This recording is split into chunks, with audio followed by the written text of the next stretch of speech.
Hi అండి. Mister Harry and husband part 22. అంతలో హేమ ఇద్దరిని విడదీస్తూ, అయ్యో అచ్చు, ఎందుకు అతను కొడుతున్నావు? వదిలేయ్. ఉన్నది ఉన్నట్టు చెప్పాడని కోపం తెచ్చుకుంటున్నావా అని అంది హేమ. దానికి అర్జున్ నవ్వుతూ, అమ్మా, నాకు టైం అయ్యింది, నేను వెళ్ళొస్తాను అని ఆమె పాదాలకు నమస్కరించి ఆశీర్వాదం తీసుకున్నాడు అర్జున్. బయటికి వెళ్తూ శరత్ను కూడా తనతో పాటు లాక్కుంటూ తీసుకెళ్లాడు అర్జున్. వారి చేష్టలు చూసి హేమ నవ్వుకుంటూ కాఫీ కప్పు పట్టుకుని సోఫాలో కూర్చుంది. ఇక ఆరోహి నెమ్మదిగా కళ్ళు తెరిచి టైం చూసింది. అప్పటికే ఉదయం 5:30 గంటలయ్యింది. ఎప్పట్లాగే లేచి తన పక్కన చూసేసరికి అర్జున్ అప్పటికే లేచి వెళ్ళిపోయాడని తెలుసుకుంది. అయ్యో, ఇదేంటి, ఆయన అప్పుడే లేచేసారా? నేనే ఈ రోజు లేటుగా లేచానేమో అని అనుకుని తొందరగా లేచింది. డ్రెస్ తీసుకుని స్నానం చేసి తలకు టవల్ చుట్టుకుని కిందకి దిగింది. కిందకి వచ్చిన ఆరోహి హేమ సోఫాలో కూర్చుని కాఫీ తాగుతూ ఉండడం చూసింది. అర్జున్ కోసం చుట్టూ వెతికినా అతను ఎక్కడా కనిపించలేదు. ఇంత పొద్దుటే లేచి ఎక్కడికి వెళ్ళిపోయారో అని ఆలోచిస్తూ హేమ దగ్గరకు వచ్చి, అత్తమ్మా, అది సారీ, ఈ రోజు ఎందుకో తొందరగా లేవలేకపోయాను. రేపటి నుంచి అలా జరగదు అని తనంతట తానే చెప్పుకుంటూ నిలబడింది. ఆమె మాటలు విన్న హేమ లేచి మెల్లగా ఆమె తలపై ముట్టుగాయ వేసి, అయ్యో అమ్మాయి, ఎంత ఎంత మాట్లాడుతున్నావో, కాస్త నువ్వు కాస్త ఓపిక ఉండాలి నీకు. ఇలా తెల్లవారుజామునే లేచి అసలు ఇంటి పనులన్నీ నీ తలపై వేసుకోవడం ఇదంతా మానేసే తల్లి. కాస్త నెమ్మదిగా లేస్తే ఏమవుతుంది చెప్పు? ఇక్కడ ఎవరు నీకు శిక్ష వేయరు. అసలు నువ్వు ఈ రోజు కూడా మామూలు సమయానికే లేచావు కదా. ఈ రోజు నాకు మాత్రమే కాస్త ముందుగా మెలకు వచ్చింది, నిద్ర పట్టలేదు. అందుకే కాఫీ చేసుకుని తాగుతున్నాను. నువ్వు కాసేపు కూర్చుని కాఫీ తాగి తర్వాత మిగతా పనులు చూసుకో తల్లి అని ప్రేమగా అంది. ఆరోహి వెంటనే, అయ్యో వద్దత్తమ్మా, ముందు నేను పూజ చేసుకోవాలి, తర్వాతే కాఫీ తాగుతాను అని చెప్పింది. ఇక అప్పుడు హేమ, అవునమ్మా ఆరు, అజ్జుకి టిఫిన్ చేయొద్దు, అతనికి ఏదో చాలా ముఖ్యమైన పని ఉందని ఈ రోజు చాలా ముందుగానే ఆఫీస్కి వెళ్ళిపోయాడు, బయట ఏదైనా తింటాను అన్నారు అని అంది. ఆ మాటలు విన్న ఆరోహి మనసులో, అయ్యో ఇంత పొద్దుటే వెళ్ళిపోయారా, ఒకసారి నన్ను లేపుంటే వెంటనే లేచి ఏదైనా టిఫిన్ చేసి ఇచ్చేదాన్ని కదా అని అనుకుంది. తడిగా ఉన్న జుట్టును పైకి కట్టుకుని ముగ్గు వేయటానికి బయటికి వెళ్ళింది. ముగ్గు వేసి తులసి పూజ చేసి దేవుడి దగ్గర పూజ పూర్తయిన తర్వాత ఆరోహి వంటగదిలోకి వెళ్లి టిఫిన్ తయారు చేయటం ప్రారంభించింది. కొద్దిసేపటికి తర్వాత ఫ్రెష్ అయ్యి బయటికి వచ్చిన హేమ అప్పటికే తన కోడలు తులసి పూజ, దేవుడి పూజ పూర్తి చేసి ఇక వంటగదిలో కూడా టిఫిన్ తయారు చేస్తూ ఉండడం చూసింది. అయ్యో, ఈ అమ్మాయి కాళ్ళకు చక్రాలు కట్టినట్టే ఎప్పుడూ తిరుగుతూనే ఉంటుంది అని మనసులో అనుకుంది.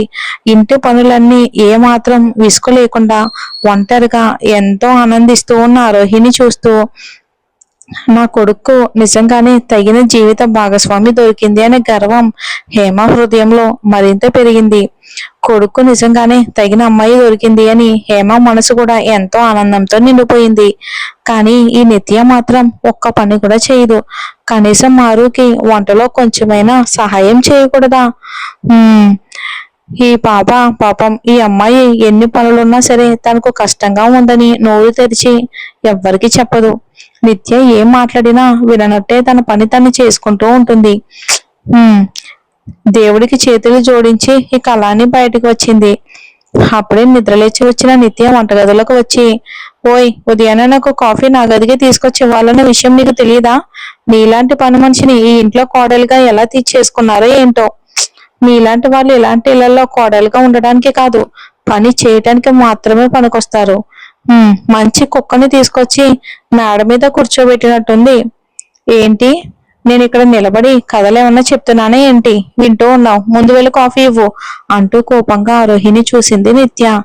అప్పుడే వంటగదిలోకి వచ్చిన హేమాని చూసిన నిత్య వెంటనే ముఖం మార్చుకుని అత్తయ్య అని నవ్వుతూ అమాయకంగా నిలబడింది. హేమ ప్రశాంతంగా, ఏమైంది నిత్య, ఎందుకలా నిలబడ్డావు అని అడిగింది. నిత్య వెంటనే అమాయకంగా నటిస్తూ, చూడండి అత్తయ్య, నేను ఈ ఆరోహిని కాఫీ అడిగి గంట అయిపోతుంది, ఇప్పటికీ కూడా ఇవ్వలేదు. తన పని తను చేసుకుంటూ నా మాట విననట్టే ఉంది. ఎప్పుడు ఇలాగే అత్తయ్య, నేను చెప్పిన పని ఏది చేయదు, తనకు నచ్చినట్టే ఉంటుంది అని బాధపడుతున్నట్టు ముఖం పెట్టింది. ఆ మాటలు విన్న హేమ ఆరోహి వైపుకు తిరిగి, అరే ఆరు, ఇలా చేస్తావా? నా చిన్న కోడలు కూడా మనందరికి ఇచ్చే కాఫీయే ఇవ్వాలి కదా, నువ్వు నిత్యతో ప్రవర్తిస్తున్న తీరు నాకు అస్సలు నచ్చడం లేదు అని అంది. హేమ తనపై కోపడ్డం చూసిన ఆరోహి బాధగా, అత్తమ్మా అది అలా కాదు అని చెప్పబోతూ ఉండగా హేమ ఆమె మాట మధ్యలోనే ఆపేసింది. హేమ ఆరోహిపై కోపంగా మాట్లాడుతూ ఉండడం చూసి నిత్య ఆనందానికి అవధులు లేకుండా పోయాయి. ఆమె మొహంలో దాగలేని సంతోషం కనిపించింది. ఆరోహి వైపుకు విక్రిస్తూ చూసి వెంటనే మళ్ళీ బాధపడుతున్నట్టు నటిస్తూ తలదించుకుని నిలబడింది. హేమ హేమ నిత్య దగ్గరకు వెళ్ళి ఆమె చేయి పట్టుకుని ఆరోహి ముందుకు తీసుకొచ్చి నిలబెట్టి, చూడమ్మారు, ఇక నుంచి నువ్వు నిత్య కోసం ఎలాంటి వంటలు చేయకూడదు. ఈ వంటగదిపై నీకెంత హక్కుందో ఆమెకు అంతే హక్కుంది. ఇకపై ఆమెకు ఏది కావాలన్నా అది ఆమెనే చేసుకుంటుంది. కేవలం వంట మాత్రమే కాదు, తన కాఫీ కూడా తనకు నచ్చినట్టుగా తానే తయారు చేసుకుని తాగుతుంది కదా నిత్య అంటూ హేమ ఆమె ముఖం వైపుకు చూసింది. ఇప్పటి వరకు నవ్వుతున్న నిత్య ముఖం ఒక్కసారిగా వాడిపోయింది అత్తగారి మాటలకు. నాకు ఒక కప్పు కాఫీ కూడా చేసుకోవటం రాదు. ఇప్పుడు వంట చేసుకుని తినాలంటే నా పని అయిపోయినట్టే. ఈ ఆరోహి చూడడానికి పని మనిషిలా కనిపించినా ఆమె చేసే వంట మాత్రం చాలా అద్భుతంగా ఉంటుంది. ఇప్పుడు తెలివి చూపించబోయి నేనే ఈ పరిస్థితి తెచ్చుకున్నానే అని మనసులో బాధపడింది నిత్య. ఆమె ముఖం అల్లం తిన్న కోతిలా మారిపోయింది.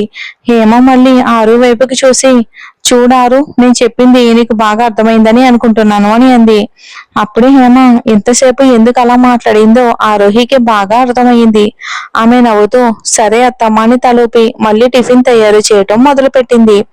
హేమ నిత్య వైపుకు తిరిగి, వెళ్ళు నిత్య వెళ్ళు, నీకు ఎలా కాఫీ చేసుకుని తాగాలో అలానే చేసుకో, నీ భర్త కూడా తీసుకెళ్ళు అని అంది.